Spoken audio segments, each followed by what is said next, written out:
सभी 9वीं के छात्रों को माली सर का नमस्कार। आज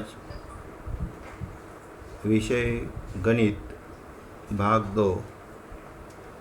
अभी 8वीं तक सभी तुम्हें जो सिखाया गया अब खाली गणित का एक ही किताब था।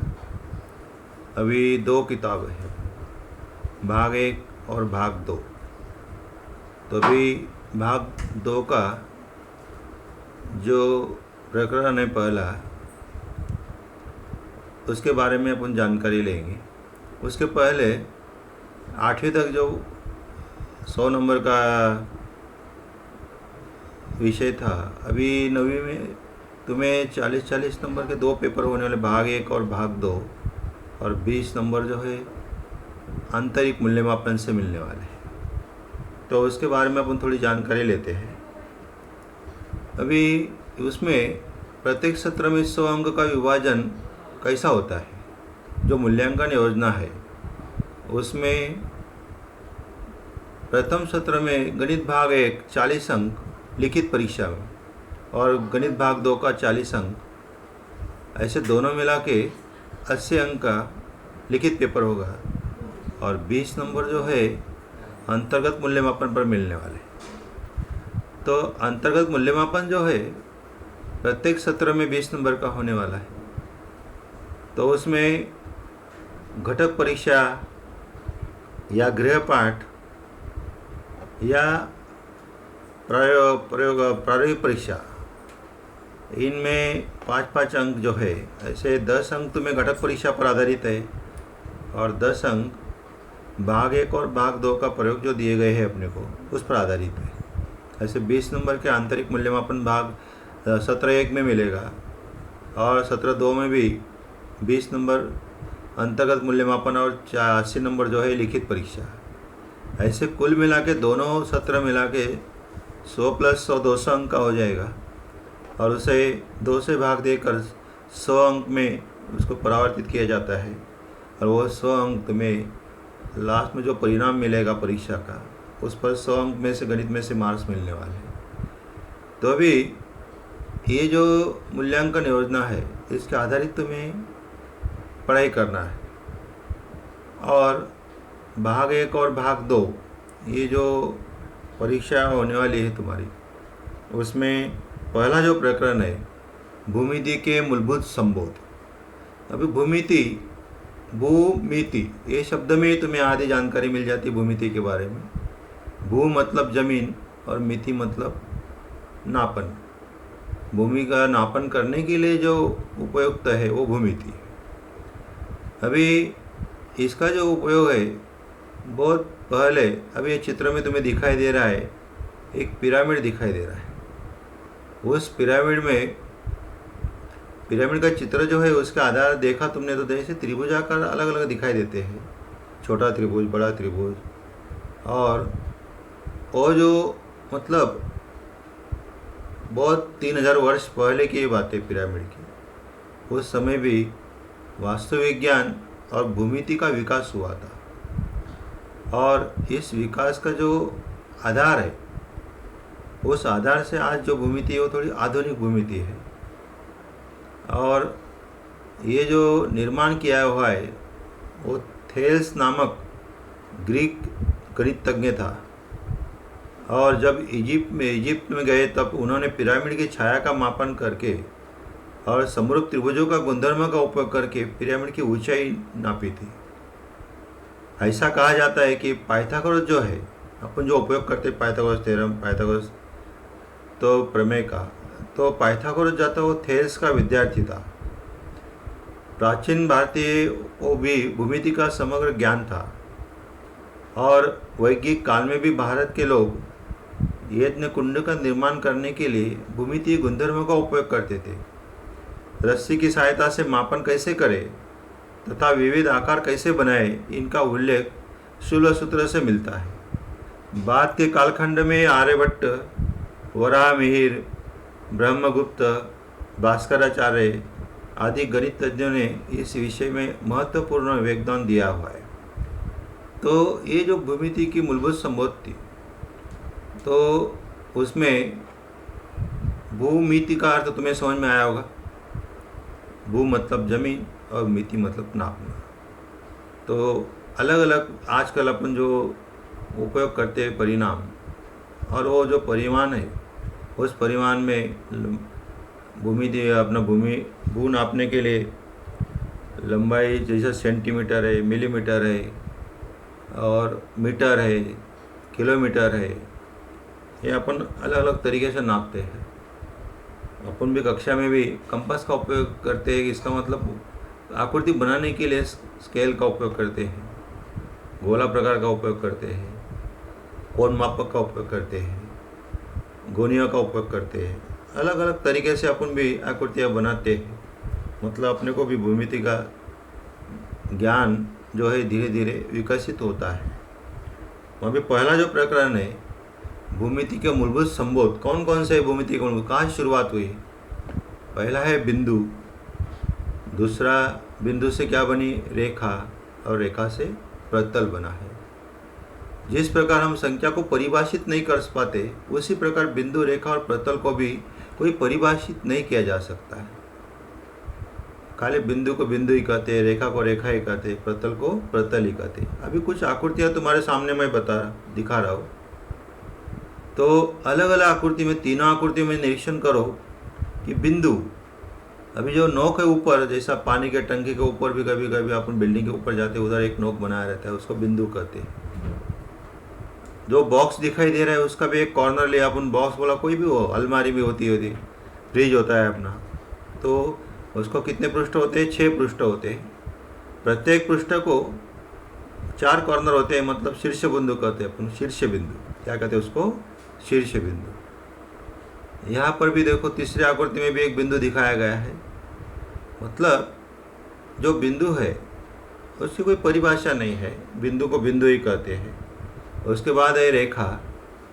अभी रेखा जो है 2 बिंदु लिए गए हैं, ए और बी, और दोनों बिंदु से जाने वाली एक रेखा है यल, और वो जो रेखा है 2 बिंदु से खींची गई है, इसलिए इसको रेखा यल कहते हैं। नीचे जो आकृतियाँ दी गई है उसमें देखो अलग अलग जगह अपने को रेखा दिखाई गई है।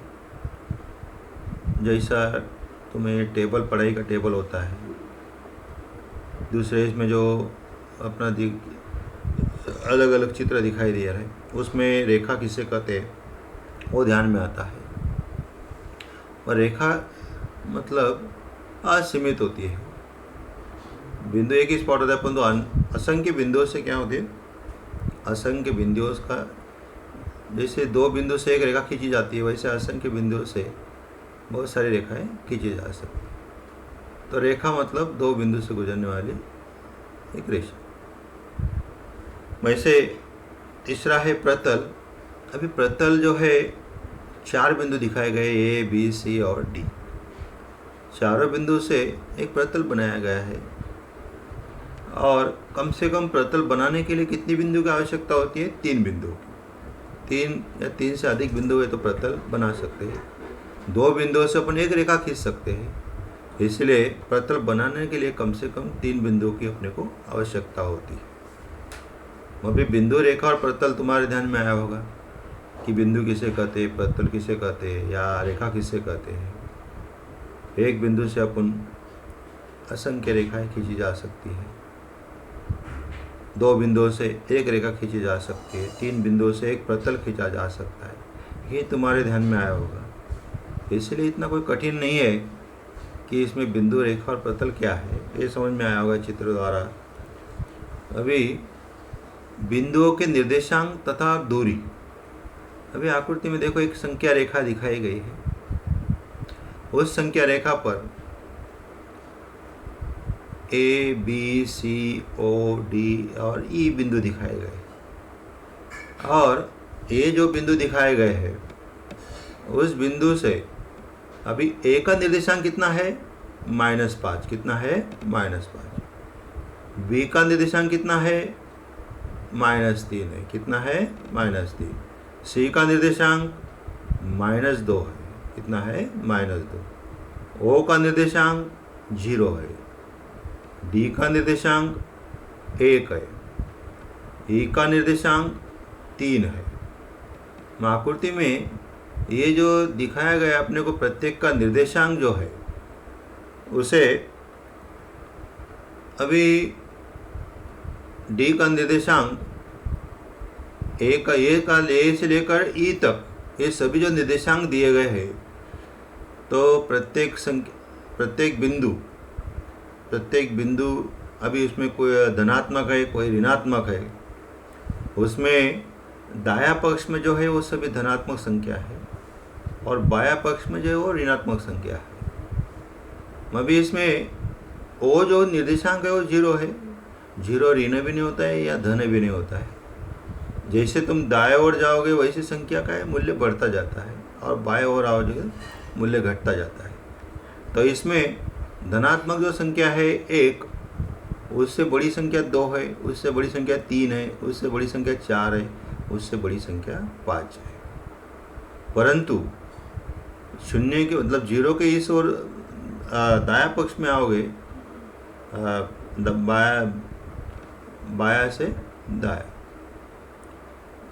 अभी बाया पक्ष में देखो ऋण 1 है।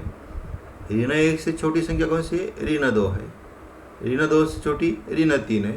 ऋण 3 से छोटी ऋण 4 और ऋण 4 से छोटी ऋण 5। मतलब धनात्मक संख्या जो होती है वो बढ़ती जाती है 1 2 3 4। पर ऋणात्मक संख्या में सबसे बड़ी संख्या कौन सी आएगी? ऋण 1। कौन सी? ऋण 1 ये जो है सबसे बड़ी संख्या है और ऋण 1 सबसे बड़ी है और ऋण 5 जो है वो सबसे छोटी है। उसमें मैं भी अपने को ये जो दूरी है वो कैसे ज्ञात करते हैं? तो अभी इसमें ज्ञात क्या करना है अपने को? ईडी की दूरी। अभी ई से डी की दूरी कितनी हो गया? ई से डी की दूरी, ई से डी की जो दूरी है उसमें ई का मान है 3 और डी का मान है 1। तो इसमें 3 और 1 में बड़ा कौन सा है? 3 है और छोटा कौन सा है? 1। क्यों?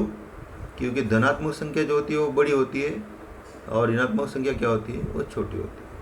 भाई धनात्मक दोनों भी है, 3 भी है और 1 भी क्या है? धनात्मक है। परंतु उसमें 3 से 1 क्या है? छोटा है। इसलिए जब भी इसमें दूरी जो है 1 से 2 तक 1 दूरी हुई, 2 से 3 तक 2, मतलब इसका आंसर कितना आएगा? डिस्टेंस डी आएगा 2। ये अपन ऐसा डायरेक्ट निकाला, परंतु हल करते समय जो बड़ी संख्या है इसमें दोनों में बड़ी संख्या कौन सी है? 3 है। 3 में से 1 को घटाने का, और 3 में से 1 घटाए तो कितना आएगा? 2। ये देखो नीचे लिखा हुआ है, 3 में से 1 घटाए तो कितना आया? 2।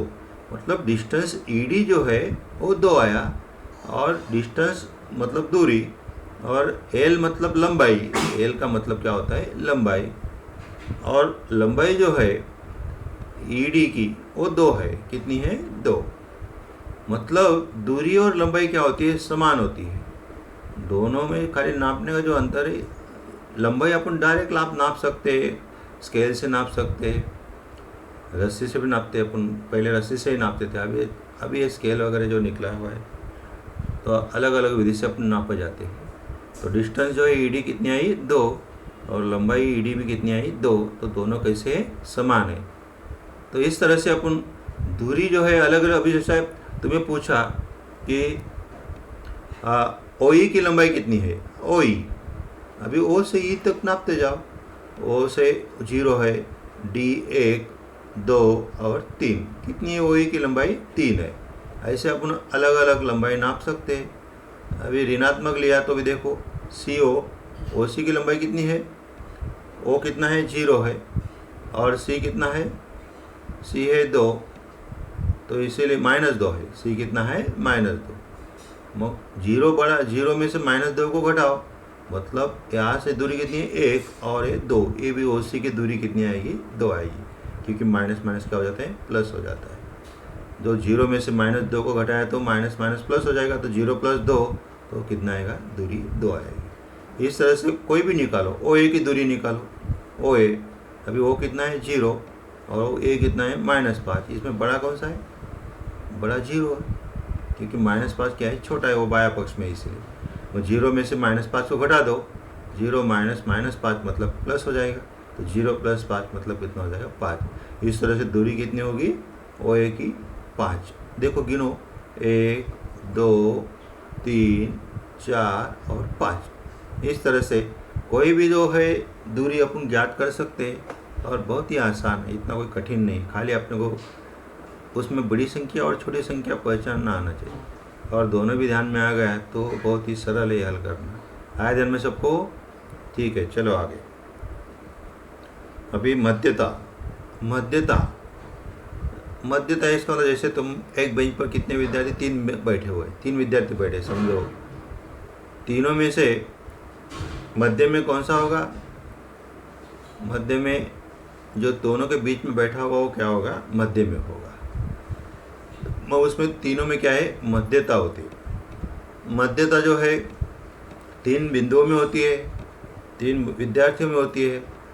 अभी देखो कुछ आकृतियाँ तुम्हारे सामने दिखाई दे रही, उस आकृतियों में पहली जो आकृति है इसमें देखो पी क्यू आर 3 बिंदु लिए एक रेखा पर, और ये तीनों बिंदु जो है एक रेखीय बिंदु है। कैसे है? एक रेखीय, और तीनों भी अलग अलग है। इसमें मध्यता गुणधर्म है। मध्यता इसका मतलब कौन सा बिंदु मध्य में है? क्यू जो बिंदु है ये पी तथा आर के मध्य में है। देखो नीचे लिखा हुआ है, बिंदु क्यू जो है ये पी तथा आर के मध्य में है। इसी प्रकार दूसरी आकृति का निरीक्षण करो, उसमें आर बिंदु जो है वो पी और क्यू के मध्य में है, बराबर, पी और क्यू के मध्य में। अभी तीसरा बताओ तुम, तीसरे में कौन सा बिंदु है मध्य में? तीसरे में कौन सा बिंदु है मध्य में? पी बिंदु आर तथा क्यू के मध्य में, बराबर बताया तुमने। इस प्रकार तीनों आकृतियों का जो निरीक्षण किया तुमने, उसे तुम्हें ध्यान में आया होगा कि अलग अलग जो तीनों आकृतियाँ हैं उसमें ये बिंदु जो है किस प्रकार मध्य में ज्ञात हो सकता है। मैं इसमें distance P Q plus distance Q R, पहले आकृति में देखो, distance P Q plus distance Q R बराबर डिस्टेंस पी आर, बराबर डिस्टेंस पी आर। क्यू जो है, क्यू पी तथा क्यू आर के मध्य में है, इसलिए दोनों की जो दूरी है डिस्टेंस पी क्यू और डिस्टेंस क्यू आर, इन दोनों की दूरी कैसे है? डिस्टेंस पी आर के बराबर है, इसलिए क्यू बिंदु जो है पी और आर के मध्य में है। इसी प्रकार आर बिंदु पी और क्यू के मध्य में, तो यहाँ पर कैसा लिखोगे? Distance P R plus distance P R plus distance R Q बराबर डिस्टेंस पी क्यू, बराबर डिस्टेंस पी क्यू। और तीसरी आकृति में distance R P plus distance P Q बराबर डिस्टेंस आर क्यू। इस तरह से तीनों आकृतियों में अपन लिख सकते हैं। और कौन सा मध्य बिंदु है? मध्य बिंदु नहीं, सॉरी, मध्यता। क्यू जो है पी और आर के मध्य में है, आर जो है पी और क्यू के मध्य में है, और पी जो है आर और क्यू के मध्य में। इस तरह से अपन ये मध्यता जो गुणधर्म, इसका ज्ञान अपने को हो कि मध्यता किसे कहते हैं, और मध्यता होने के लिए तीनों बिंदु कैसे होने चाहिए? एक रेखीय होना जरूरी है। कैसा होना चाहिए? एक रेखीय। अभी प्रश्न संग्रह 1.1 में कुछ उदाहरण है, अपन हल करते हैं। उसमें नीचे दी गई संख्या रेखा के आधार पर दूरियां ज्ञात करो। अभी संख्या रेखा पर कुछ बिंदु दिए गए हैं, Q P K J H O A B C D और ई, ऐसे अलग अलग बिंदु दिए गए हैं। इसमें क्यू का निर्देशांक कितना है? कितना? -5। कितना है? -5। पी का निर्देशांक कितना है? -4। कितना है? -4। के का निर्देशांक कितना है? -3 है। जे का -2 है। एच का -1 है। ओ का 0 है। ए का 1 है। बी का 2 है, बराबर। सी का 3 है। डी का 4 है। ई का 5। गुड।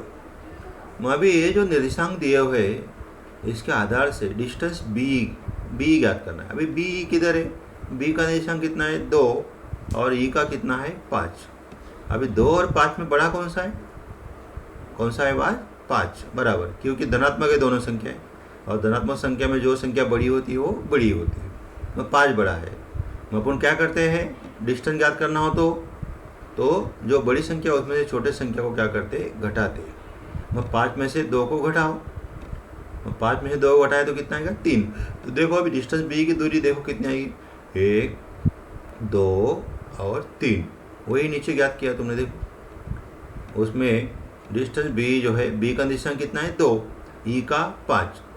5 क्या है 2 से बड़ा है, 5 2 से बड़ा है, इसलिए डिस्टेंस बी जो है b बराबर 5 माइनस 2, तो बराबर कितना है 3।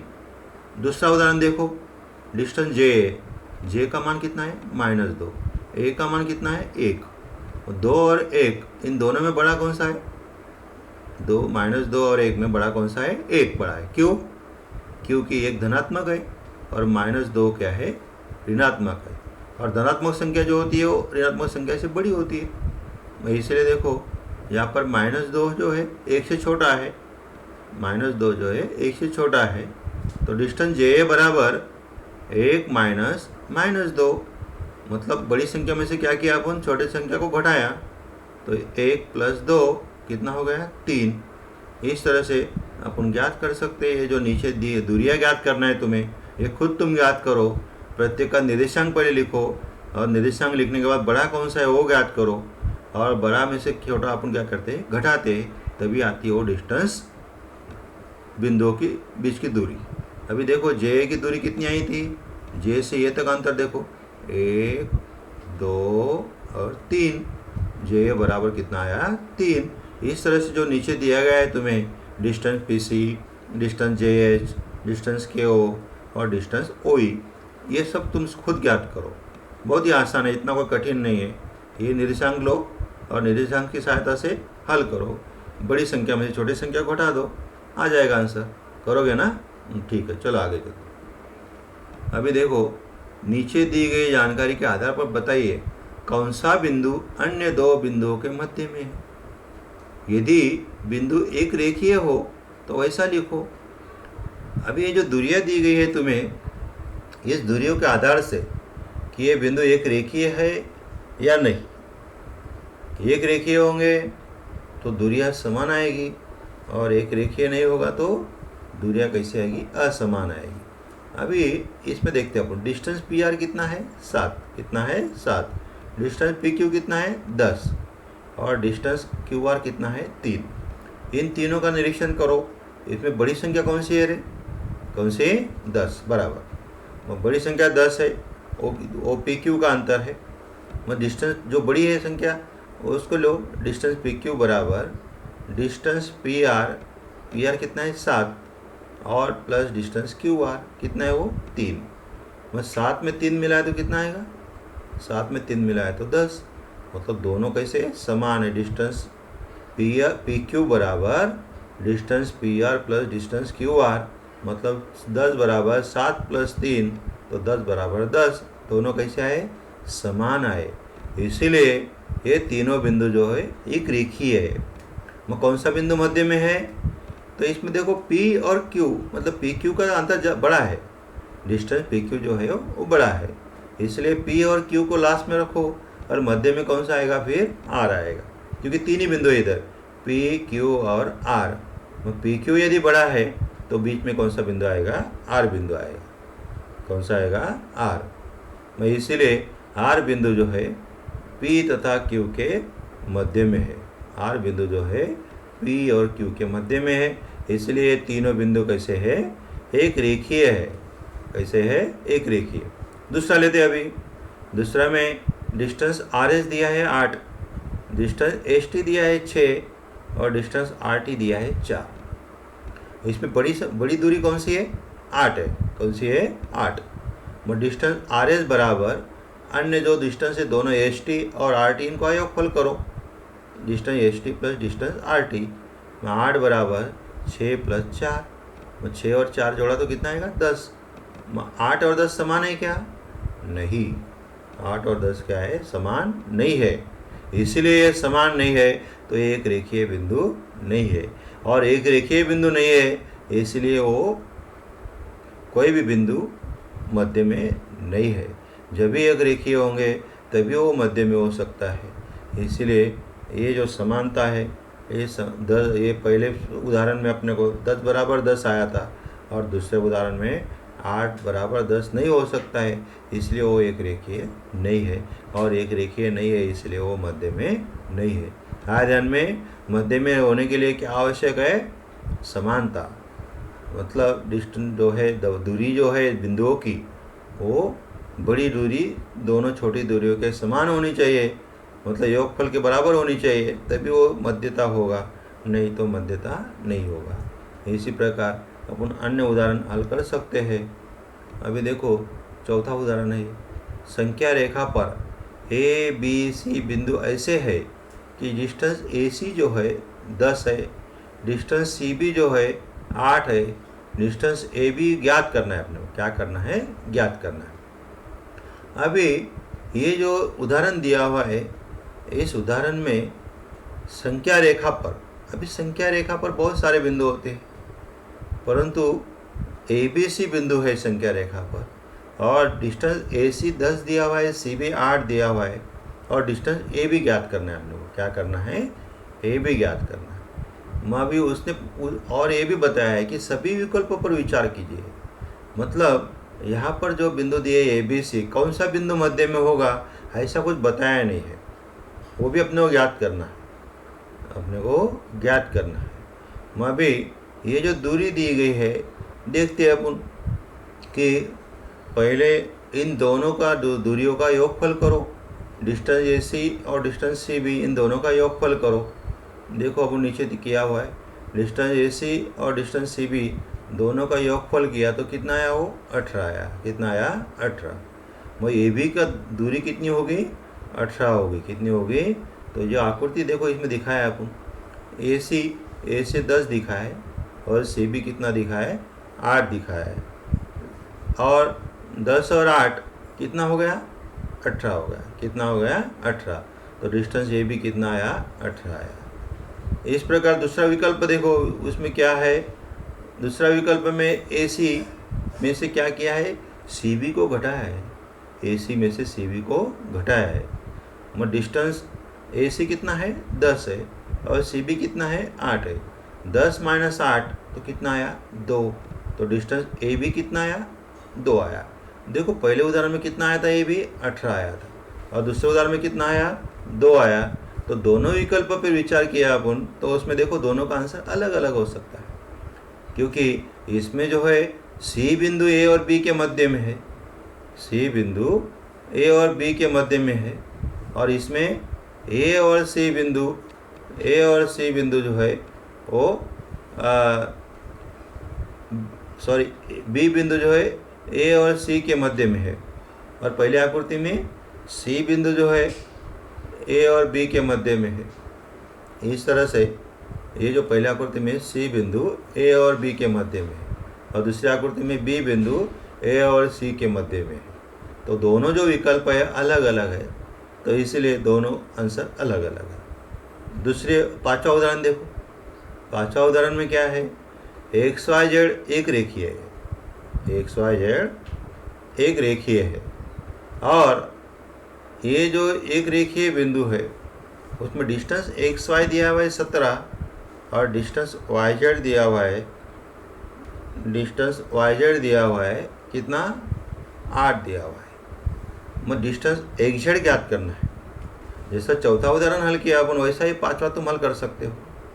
तो भी मैंने हल कर दिया तुम्हें, कि इसमें भी विकल्प पे विचार करना है। इसमें भी डिस्टेंस एक्स वाई दिया हुआ है 17 और वाई जेड दिया है 8।